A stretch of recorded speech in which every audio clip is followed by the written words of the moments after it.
These beautiful beaches belie a quiet economic revolution. What percentage of your customers would you say pay in Bitcoin? Bitcoin right now, it's about 60 to 70%. This week, we report from El Salvador, where a visionary president and a landmark economic policy making Bitcoin legal tender are attracting the world's attention. Amid the misinformation wars during the COVID epidemic, alternative treatments became targets. And the FDA was falsely implying this is horse medicine that you people are taking, which is not true. It was a hit job on ivermectin. So we sued them, myself and 2 other doctors, and we actually won. The FDA backed down, and they had to remove their misinformation from the website.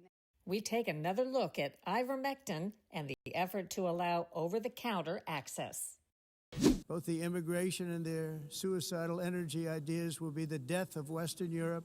President Trump issues a warning at the UN, one that's been consistent since the beginning of his political pursuits. So we're going to take 200,000 people. We have no idea who they are. They have no credentials. They have no information on these people. I think we're nuts. This week, a look at 10 years and 2 terms and how the president's actions on illegal immigration are changing the world.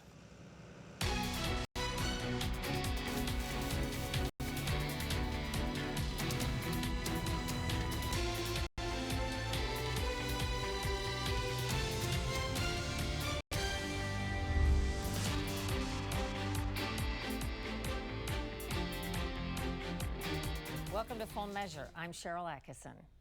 15 years ago, almost nobody had heard of Bitcoin. Now it's a frequent topic of global debate. Today we head to the tiny Central American nation of El Salvador that's turning heads worldwide, sparking hope and controversy and a fierce U.S. discussion about the future of money. Could El Salvador's gamble reshape global finance? And what about America's economic edge? We got a small mill, sample mill right there.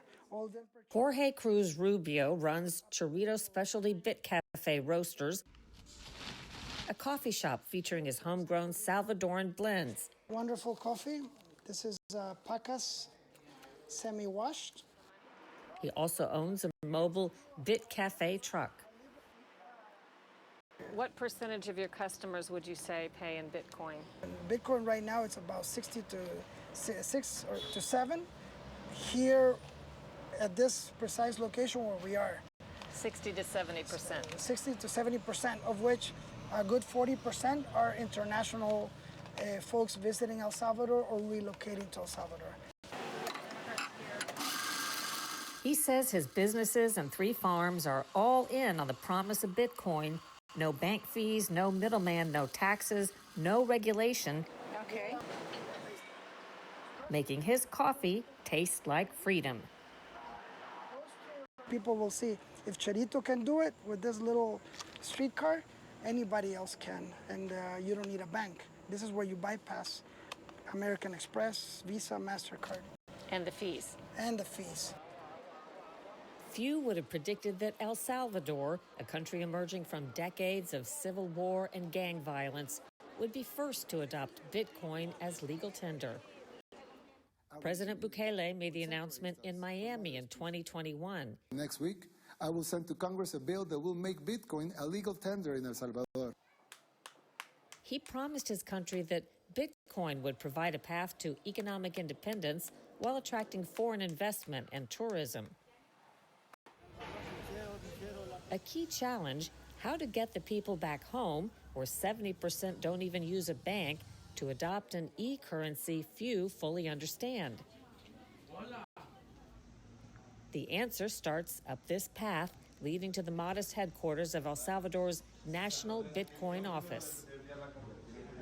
So what he did by making Bitcoin legal tender is he took all the world's media and they focused right on little El Salvador. Stacey Herbert and Max Kaiser, a transplanted American couple, lead El Salvador's Bitcoin push. They've promoted Bitcoin as the smart bet since it was worth 30 cents in 2010. Now one coin has soared as high as $122,000. El Salvador was pretty much a failed state before President Bukele took office in 2019. Into this mix comes President Bukele, and he promised the people that where El Salvador is going is to the place we want to be. We don't want to be a failed state. We want to be a great country. And that's where we're headed in El Salvador. And I hate to be the bearer of nasty truths, but there will be a time when the U.S. government and these various governments come to Bitcoiners with their begging bowl, hoping for a bailout. And all they can do is print money. And when you print money, it makes our Bitcoin worth more. So go ahead, print all the money you want. You're just making us fabulously wealthy and completely individually sovereign and completely not tied to you in any way, shape, or form. An early PR strategy focused on this sun-drenched beach in El Salvador, where surfers enjoy world-class waves and vendors post signs welcoming payment with Bitcoin. El Sante is called Bitcoin Beach. Local businesses adopted the currency early on, making this, in some respects, the heart of El Salvador's Bitcoin experiment. It did fuel a tourism boom. Last year, this country with just 6 million residents boasted 3.9 million visitors, 43% of them from the U.S., drawn by the new publicity and curiosity. El Salvador has taken the lead, but other countries are flirting with Bitcoin. An effort to adopt Bitcoin in the Central African Republic failed, but its use is expanding in other African nations. The governments of Bhutan, the UK, Ukraine, and Iran are holding billions in Bitcoin. A dozen other countries are eyeing crypto reserves. Meantime, China has banned Bitcoin use. Hello, Bitcoiners. Thank you. As for the U.S., in 2021, President Trump called Bitcoin a scam, but has since embraced it as part of his pro-crypto agenda, pledging to make the U.S. a global leader. In March, he established a strategic Bitcoin reserve that now holds more than $21 billion in Bitcoin. During our visit to El Salvador, he signed a new law establishing rules for stablecoin, another kind of electronic currency.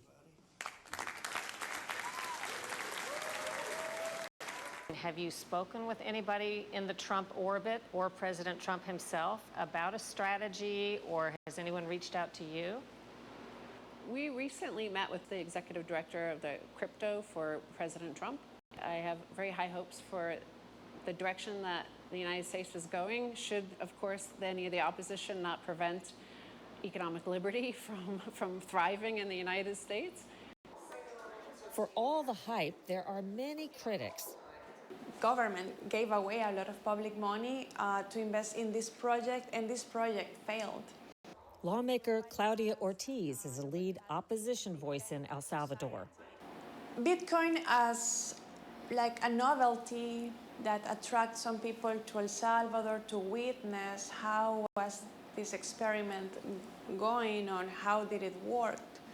I think that's over, right? Many tourists came and they actually realized that it wasn't that easy to buy everything with Bitcoin. So actually it didn't work well.